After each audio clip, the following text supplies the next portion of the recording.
എല്ലാവർക്കും സ്വാഗതം. അപ്പൊ ഇന്നത്തെ റെസിപ്പി ഒരു വെജ് റെസിപ്പിയാണ്. നമ്മുടെ ചോറിന്റെ ഒപ്പം ചപ്പാത്തിക്കൊക്കെ ഒപ്പം കഴിക്കാൻ പറ്റുന്ന ഒരു സൂപ്പർ കറി. അപ്പൊ സാധാരണ നമ്മുടെ വീടുകളിൽ കുറെ വെജിറ്റബിൾസ് ഒക്കെ മേടിച്ചു വെക്കും. എന്നാൽ ചില സമയത്ത് ഒരു വെജിറ്റബിൾ ഇല്ലെങ്കിലും നമ്മുടെ ഫ്രിഡ്ജില് 1-2 ടൊമാറ്റോ ഉണ്ടാവും, അല്ലെങ്കിൽ ഒരു ചെറിയൊരു കഷ്ണം ക്യാബേജ് ഉണ്ടാവും. അപ്പൊ ഈ ഒരു ക്യാബേജ് വെച്ചിട്ടായാലും നമുക്കൊരു സൂപ്പർ കറി ഉണ്ടാക്കാൻ പറ്റും. അപ്പൊ കറിയുടെ പേരൊക്കെ നിങ്ങൾ കണ്ടുപിടിച്ചോ. നമ്മളിവിടെ ഉണ്ടാക്കാറുള്ള ഒരു സിമ്പിൾ ആയിട്ടുള്ള ടേസ്റ്റി ആയിട്ടുള്ള ഒരു കറിയാണ്. നമ്മുടെ ചില്ലറ ഇൻഗ്രീഡിയൻസ് ഒക്കെ കൂടി, നമ്മുടെ വീട്ടിലുള്ള കുറച്ച് ഇൻഗ്രീഡിയൻസ് ഒക്കെ കൂടി ചേർത്ത് കഴിഞ്ഞു കഴിഞ്ഞാൽ ഒരു ഉഗ്രൻ റെസിപ്പി ആയിട്ട് മാറും. അപ്പൊ വീഡിയോ മുഴുവനായിട്ട് കാണാം. വീഡിയോ കണ്ട് ഇഷ്ടമായി ഷെയർ ചെയ്യുക, ലൈക്ക് ചെയ്യുക, കമന്റ് ചെയ്യുക. അതുപോലെ സബ്സ്ക്രൈബ് ചെയ്യാതെ കാണുന്നവരുണ്ടെങ്കിൽ എന്തായാലും ഒന്ന് ഓടിപ്പോയിട്ട് സബ്സ്ക്രൈബ് ചെയ്യുക. ഓക്കെ, അപ്പൊ നമ്മുടെ മെയിൻ ആയിട്ടുള്ള ഇൻഗ്രീഡിയന്റ് എന്ന് പറഞ്ഞാൽ ക്യാബേജ് ആണ്. ഒരു ചെറിയ കഷ്ണം ക്യാബേജ് ആണ് ഞാൻ അരിഞ്ഞു വെച്ചിട്ടുണ്ട് റഫായിട്ട് കേട്ടോ. അതൊരു 3 കപ്പോളം വരും. ഇതിന്റെ കൂടെ ഒരു ചെറിയ ഇൻഗ്രീഡിയന്റ് പരിപ്പ്, അല്ലെങ്കിൽ ചെറുപയർ പരിപ്പ്, അല്ലെങ്കിൽ ചെറുപയർ, ഇതിലേതെങ്കിലും നമുക്ക് യൂസ് ചെയ്യാം. ഒരു 1/4 കപ്പ്. ഇപ്പൊ ഞാനിവിടെ പരിപ്പാണ് ഇപ്പൊ എന്റെ കയ്യിലുള്ളത്. അപ്പൊ പരിപ്പ് വെച്ചിട്ടാണ് ഇതിന്റെ ഈ റെസിപ്പി നമ്മൾ ചെയ്യുന്നത് കേട്ടോ. അപ്പൊ ഞാനിവിടെ എടുത്തിരിക്കുന്നത് പരിപ്പാണ് കേട്ടോ. അപ്പൊ പരിപ്പ് 1/4 കപ്പാണ് എടുത്തിരിക്കുന്നത്. 1/4 കപ്പ് കഴുകി വൃത്തിയാക്കിയിട്ട് കുക്കറിലിട്ട് 1.5 കപ്പ് വെള്ളം ഒഴിച്ചിട്ട് 2 വിസിലടിച്ച് വേവിച്ചിട്ട്, അതായത് നന്നായി വെന്തുണ്ട് പരിപ്പ്. അപ്പൊ ഇതും കൂടി നമുക്ക് ഇതിൽ ഉപയോഗിക്കണം. ബാക്കിയുള്ള ഇൻഗ്രീഡിയൻസ് നമുക്ക് കറി വെക്കുമ്പോ ഇത് കൂടെ പറയാം കേട്ടോ. ഇനി നമ്മളിവിടെ ഒരു പാൻ അടുപ്പത്ത് വെച്ചിട്ടുണ്ട്. അതിലേക്ക് നമ്മൾ കുറച്ച് ഓയിൽ, അപ്പൊ വെളിച്ചെണ്ണ അല്ല ഉപയോഗിക്കുന്നത്, സൺഫ്ലവർ ഓയിലാണ്. അങ്ങനെ കൂടുതൽ ടേസ്റ്റ് കിട്ടായില്ലേ ഈ കറിക്ക്. അപ്പൊ ഒരു 2 ടേബിൾ സ്പൂൺ ഓയിൽ ഞാൻ ഒഴിച്ചു കൊടുക്കുന്നുണ്ട്.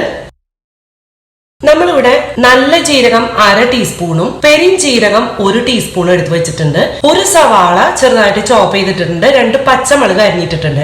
ഇതില് എന്തായാലും ഈ പെരിഞ്ജീരകം ഉപയോഗിക്കണം. ഇതാണ് ഈ കറിയുടെ ഒരു ടേസ്റ്റിന് മാറ്റം വരുത്തുന്നത് കേട്ടോ.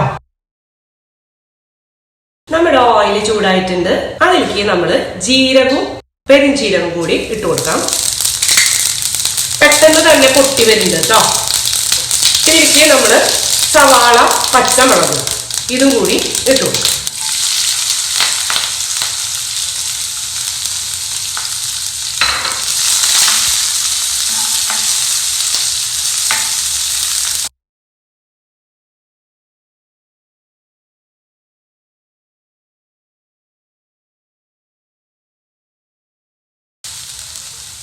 സവാള ഒന്ന് സോഫ്റ്റ് ആയിട്ട് വരണമെന്നുള്ളൂ കേട്ടോ. അത് കഴിഞ്ഞ് കഴിഞ്ഞാൽ നമുക്ക് ഇതിലേക്ക് മുളക് പൊടി 1/2 ടീസ്പൂണോളം എടുത്തു വെച്ചിട്ടുണ്ട്. അതിട്ട് കൊടുക്കാം.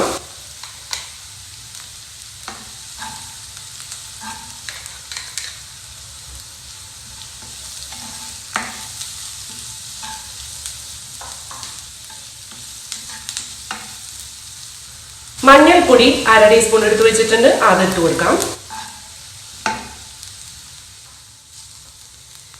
ഇനി നമ്മൾ എടുത്തു വെച്ചിരിക്കുന്നത് ടൊമാറ്റോ 2 മീഡിയം സൈസുള്ള ടൊമാറ്റോ ആണ് ഞാൻ ചോപ്പ് ചെയ്തിട്ടിരിക്കുന്നത്. ഇതുകൂടി ഇതിലേക്ക് ആഡ് ചെയ്യാം.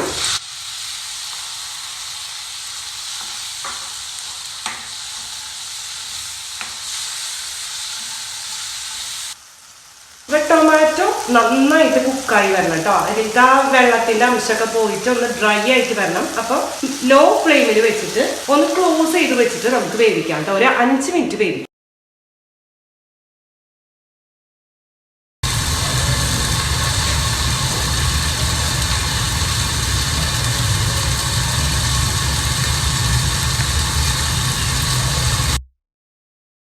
ടൊമാറ്റോ അവിടെ ഇരുന്ന് കുക്കാവുന്നുണ്ട്. ഇപ്പൊ നമ്മള് ഒരു കുക്കറിലാണല്ലോ പരിപ്പ് വേവിച്ചിരിക്കുന്നത്. അതിലോട്ട് നമ്മള് നമ്മുടെ ക്യാബേജ് ഇട്ട് കൊടുക്കാം.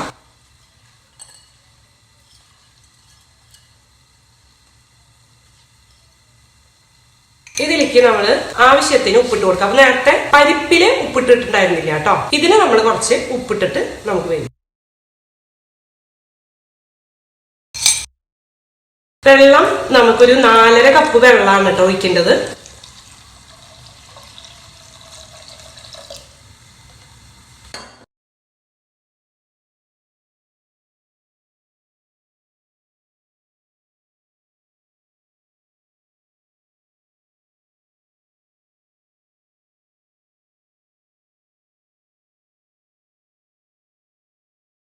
അപ്പൊ ഞാൻ ഈ ക്യാബേജ് ഒന്ന് അടച്ചു വെച്ചിട്ട് തന്നെ വേവിച്ചുകൊണ്ടിരിക്കുന്നുണ്ട് കേട്ടോ. അപ്പൊ ഒരു 8 മിനിറ്റ് ഇതിൽ കിടന്ന് ഇങ്ങനെ വേവണം. അപ്പൊ വീണ്ടും ഞാൻ ഒന്നുകൂടി മൂടി വെക്കുന്നുണ്ട്.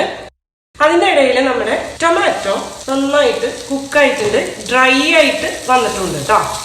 ഇതിലേക്ക് നമ്മൾ 1/2 ടീസ്പൂൺ സാമ്പാർ പൊടി അത് ഇട്ട് കൊടുക്കാം.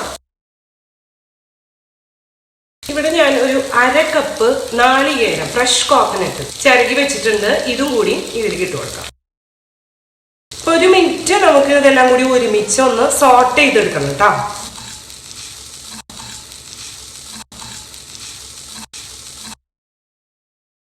ഇനി ഫ്ലെയിം ഓഫ് ചെയ്യാണ്. ഓഫ് ചെയ്തിട്ട് ഒന്ന് കൂളാവുമ്പോൾ ഇത് നമുക്ക് 1 കപ്പ് വെള്ളം ഒഴിച്ചിട്ട് അരച്ചെടുക്കണം കേട്ടോ. അപ്പൊ അതിന്റെ ഇടയിൽ ക്യാബേജ് നന്നായിട്ട് വെന്തിട്ടുണ്ട് കേട്ടോ. അപ്പൊ ഒരു 6-7 മിനിറ്റ് ആയിട്ടുണ്ട്. ഒരു 2 മിനിറ്റും കൂടി നമുക്ക് ഒന്ന് ഫ്ലെയിം കുറച്ച് വെച്ചിട്ട് നമുക്ക് ഫ്ലെയിം ഓഫ് ചെയ്യാം. അപ്പൊ നമ്മളിത് ഒരു മിക്സിയിലെ കപ്പിലിട്ടിട്ട് നന്നായിട്ട് അരച്ചെടുത്തു.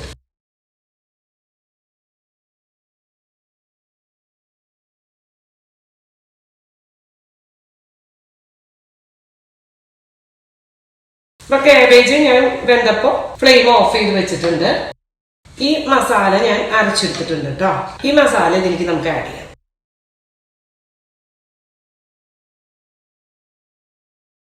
കുറച്ച് വെള്ളം ഒഴിച്ചിട്ട്, ഒരു 1/2 കപ്പ് വെള്ളം ഒഴിച്ചിട്ട് നമുക്ക് അതും കൂടി ഇതിലേക്ക് ഒഴിച്ചു കൊടുക്കാം.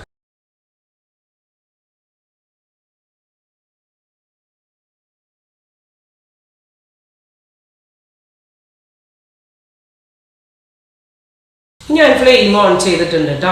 ഇനി ഇതെല്ലാം കൂടിയിട്ട് നമുക്ക് നന്നായിട്ടൊന്ന് തിളച്ച് വരണം. ഈ അരപ്പും നമ്മുടെ കാബേജും പരിപ്പും എല്ലാം കൂടി ഒന്ന് നന്നായി തിളച്ച് വരണം.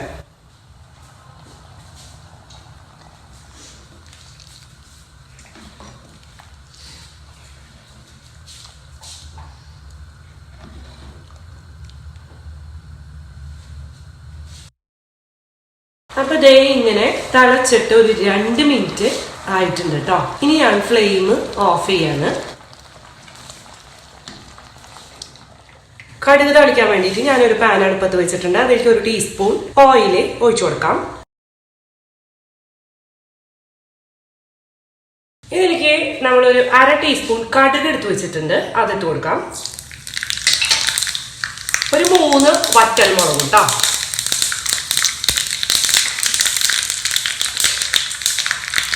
പിന്നെ ഒരു 2 കറിവേപ്പില ഇട്ട് വെച്ചിട്ടുണ്ട്, അതും കൂടി ഇതിലേക്ക് ഇട്ട് കൊടുക്കും.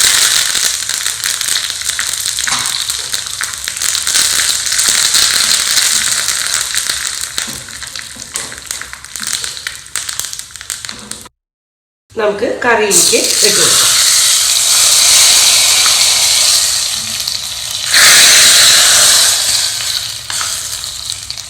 അപ്പൊ നമ്മുടെ കാബേജ് കറി റെഡി ആയി കഴിഞ്ഞു കേട്ടോ. നല്ല ഉഗ്രം കറിയാണ് ചോറിന്റെ കൂടെയൊക്കെ കഴിക്കാൻ, അതുപോലെ ചപ്പാത്തിയുടെ കൂടെയൊക്കെ കഴിക്കാൻ കേട്ടോ. അപ്പൊ ഇതേപോലെ ഒന്ന് നിങ്ങൾ ഉണ്ടാക്കി നോക്കാം.